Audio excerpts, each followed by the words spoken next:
Здравейте, натуралчета! Да си поговорим за здраве, за храненето и излишния избор. Да си поговорим за храненето и излишния избор. Здравейте, прекрасни натуралчета!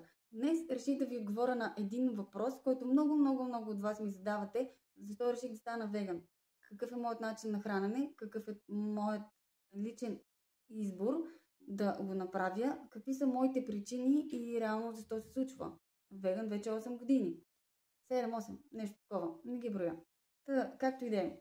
Броя ги, защото ме питате и просто трябва да мога да ви отговоря. Иначе, реално, години, числа и така нататък, не ги броя. Важен е резултата. Днес отговарям на вашите въпроси. Защо реших да стана веган? Аспекти, причини, резултати и други осъзнатости очаквайте в видеото днес, което ще кача точно тук.